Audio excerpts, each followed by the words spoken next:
When he saw the crowds, he went up on a mountainside and sat down. His disciples came to him, and he began to teach them, saying, "Blessed are the poor in spirit, for theirs is the kingdom of heaven. Blessed are those who mourn, for they shall be comforted. Blessed are the meek, for they will inherit the earth. Blessed are those who hunger and thirst for righteousness, for they will be filled. Blessed are the merciful, for they will be shown mercy. Blessed are the pure in heart, for they will see God. Blessed are the peacemakers, for they will be called sons of God. And blessed are those who are persecuted because of righteousness, for theirs is the kingdom of heaven. And blessed are you when people insult you, persecute you, and falsely say all kinds of evil against you because of me. Rejoice and be glad, because great is your reward in heaven.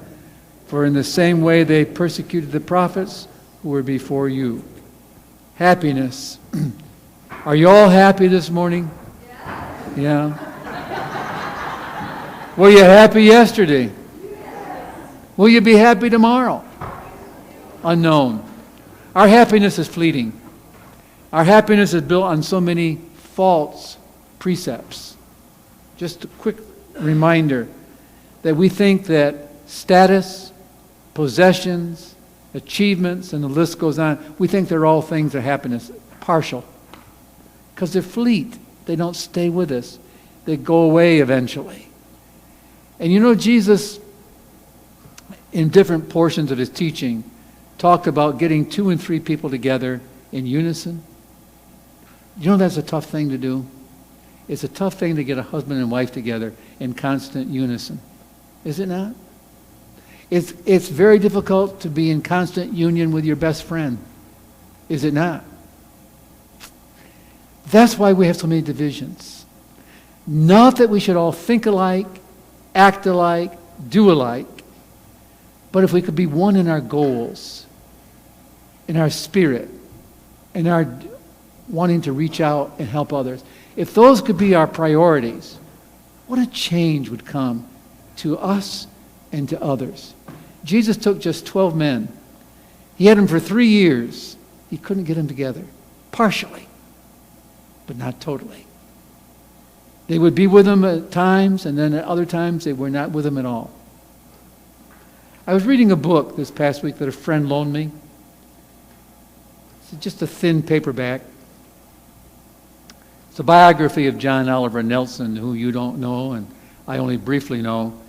He founded Kirkridge, which is a great retreat center in the Pocono Mountains of Pennsylvania. He founded it in 1942. I've been there several times on retreats, and one of the retreats I was at, John was there. And so I briefly met him many years ago. He has since died. The book really moved me because John Oliver Nelson was a real firm, true believer. He came from a wealthy, wealthy family. And you know what he did with all of his money? He gave it away. Not when he died. He gave it away all during his journey. He and his wife. His wife's name was Ann. They wanted so desperately to have children, and she had 2 miscarriages, and they never had children.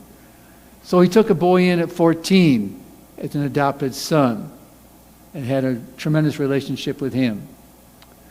But the thing that John Oliver Nelson I felt so bad about, he had one goal, was to build this great retreat center. He was a man of peace. He went all over speaking of peace. He taught at Yale. He had a prolific background. He had his PhD. But he couldn't get enough people together at any one time to support his efforts. They would be there for maybe a year or 2, gone. Then he would get another group, and he would call them a company. And they would work together for these goals, gone. His nickname was Jack. Jack and Ann strove together for one great goal, and that was peace. He went all over lecturing about peace. And another thing he would do with his money, if he knew of young people at Yale that couldn't afford their room and board, he paid it. Never expecting anything. People would say, "Jack, you're crazy.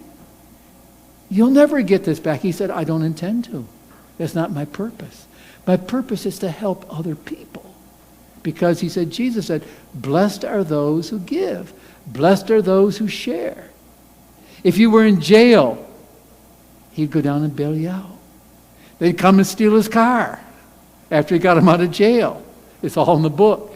And people would say, have him arrested. He said, they've already been arrested. What good is it going to do to arrest them again? And yet, at the end of his life, some of these people had turned their lives around because of Jack. He would loan out money to people. He and his wife would go away on a retreat to talk. He'd come back, they'd broken into the house and stolen things. These were his friends. Wouldn't you throw them all in the pool and say, drown? As I read the book, I thought, my God, Jack, Steve Reese could never do this. I could never treat people like that over and over again. After they kick you once, you want to kick them back again, don't you? I mean, but not Jack. There is not one place in the book where he was nasty with anybody. And I find that to be incredible. He had learned what Jesus taught in the Beatitudes. I know people who have very little and they're very happy. I know people, and so do you, who have been up and down through all kinds of troubles in their life. They're happy. Because it's not built on what has happened. It's built on who we are and what our relationship is with God. And if we have peace with God, you have peace. If you have peace with God, you're blessed.